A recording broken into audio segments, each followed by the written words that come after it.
and thank you for watching Kaluna Creations. In this video I'm going to be teaching you how to make a makeup bag or pencil case that's got a bit of a wide base, like this one. Now if you are a complete beginner, then I have done a separate video. If you follow this link up here, it will show you what equipment that you're going to be needing for this tutorial. And the good news is you don't need anything extra at all. So if you'd like to keep watching, I'll let you know what fabric measurements you're going to be needing. Now the measurements for this one are a little bit more complicated, simply because it's not a standard rectangle. So we've got 24 centimetres running along this side, 17 centimetres running along this side, and 28 centimetres running along this side. Now your easiest way to cut this would be to make a rectangle that is 28 by 17, fold it over,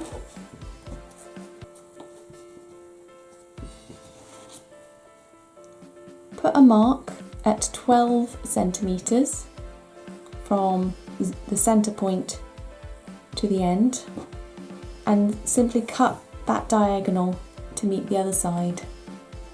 So 12 centimetres along this side, and it'll be 14 centimetres along this side, and just cut that to make the angle, like so. And you need to do that twice. Now we're not putting a lining in this one, so we only need 2 pieces of fabric. The zip that we'll be using is 24 centimetres long, and I'm going to be adding some tabs to make it easier to open and close it, and these are 6 centimetres by 2 centimetres each, so 6 centimetres by 2, and that's it.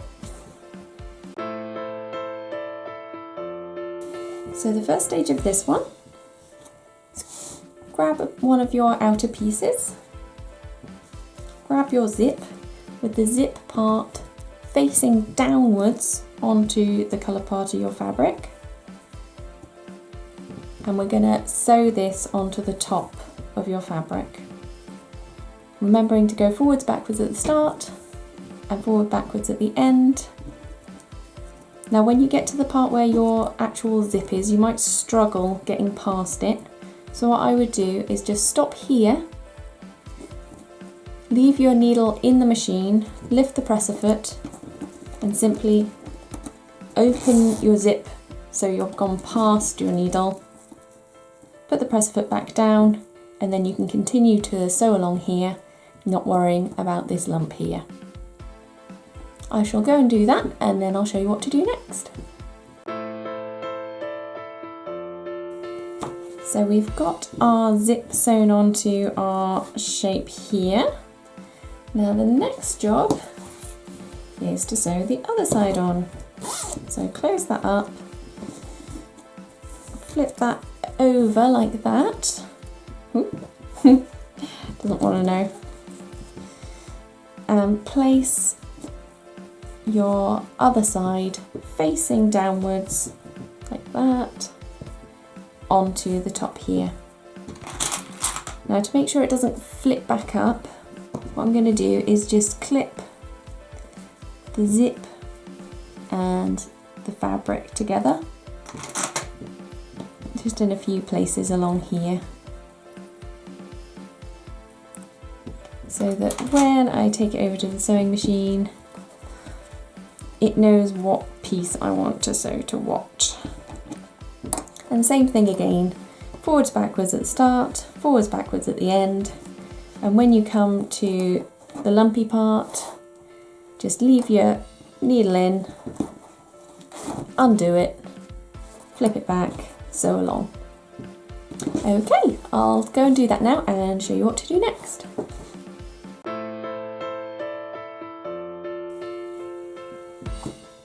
So we've got our stitching in, like so. Now to make this look really professional and neat, what I'm going to do is take it over to the ironing board and press this flat. And then I'm just going to put in a line of top stitching on both sides just to hold that piece of fabric back then. And then what that'll do is stop this from doing that basically.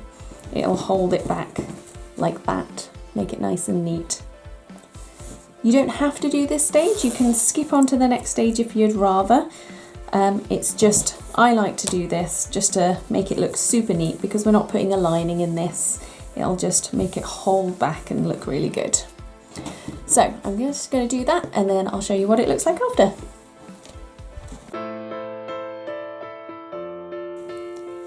So we've got our line of top stitching in either side, as you can see. So that is now holding our zip back, so it's not going to get in the way of anything now. Now before we do anything else, you need to open your zip tier around about there, just so that you can get your hand in. Grab one of your tabs, fold it in half. This is if you're adding tabs. Just put it around about there.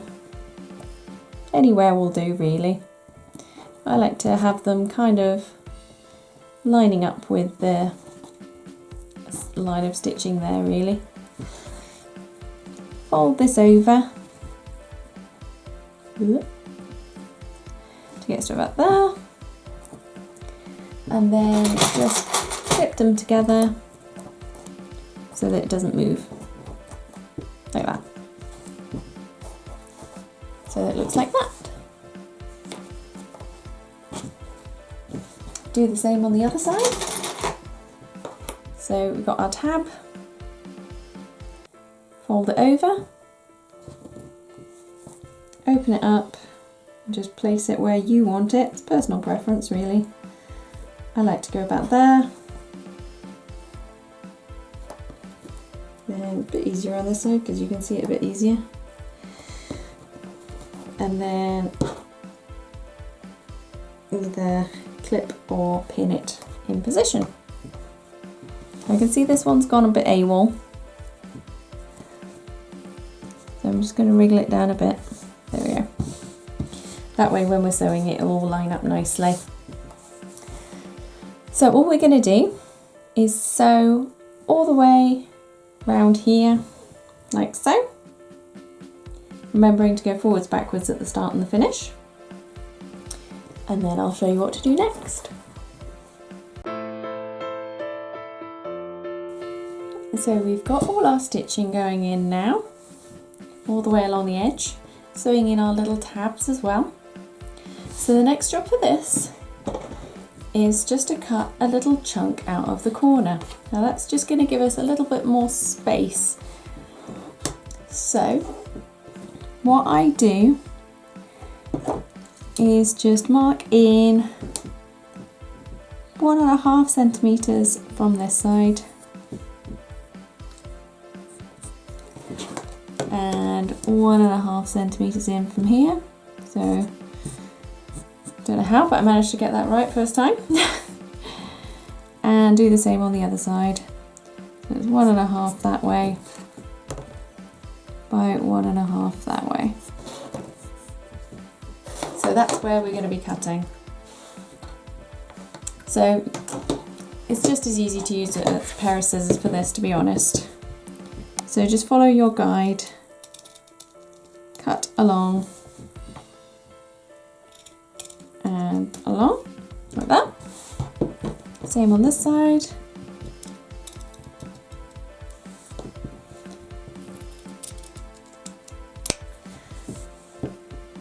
Like that. Now if you grab a couple of clips, just to clamp those seams, because now we've cut along here, they'll be a lot weaker and they'll want to unravel. So if we just pinch that together like that, it means that they're not going to go anywhere. Now if you put your hand inside the bag and squish it so that these two seams now match in, like that, all I tend to do is grab another clip, very clip heavy on this one, and just pinch it like that. So that means that when we go over to the sewing machine, it's all in the right place. Now we want to go forwards, backwards along every part of here. So you can either go forwards, backwards here, get to the middle, forward, backwards, and then get to the other end, forward, backwards. Or what I tend to do is flatten out the seam on both sides and just go all the way along and backwards and all the way along. Because it's such a small seam that we're doing here, you might as well just reinforce the whole thing. I'm just going to show you this side as well. So put your hand in the bag, flatten it out like that, get another clip or a pin and pinch it shut. And again, do exactly the same on this side, forwards, backwards, the whole length. And then that will give us our nice little boxy shape at the bottom.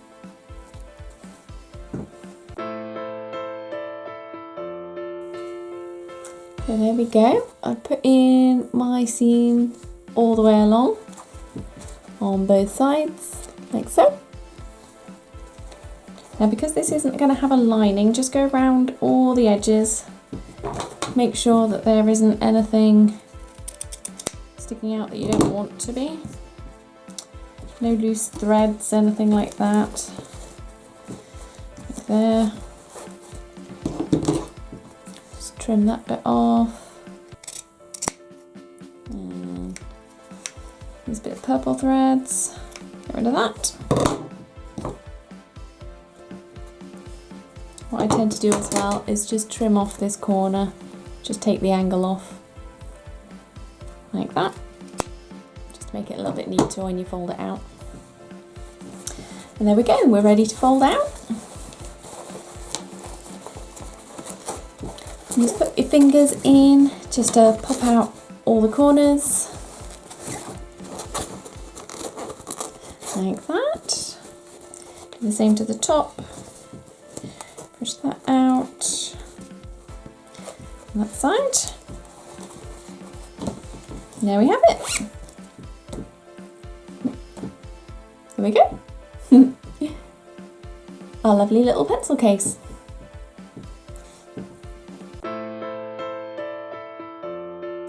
And there we have it. Very cool looking makeup bag, pencil case, whatever you choose to use it for. Now if you do really love this particular pencil case, I'm afraid you can't have its friend from the beginning because my little boy has decided he wants that for school. But this one here is available, as well as many others, to buy on my website. I have put the web address in the description below just so it's nice and easy for you to find. And also the good thing about those, half of the price shown is given to charity. So you get a really cool case at the same time as raising money for charity. Now if there were any parts of the tutorial that you found a little bit tricky or you just need a little bit of extra help, please do put in the comments below and I'll try my very best to keep on top of those for you. Or if you found something that you really want to make but can't find it anywhere else, then let me know, and if I can help then I will. Now if you do enjoy these videos, please do like and subscribe, and if you turn on the notifications too, that way every time I put on a new video it'll let you know, and it might even inspire you to try something new. Hopefully I'll see you again soon. Bye!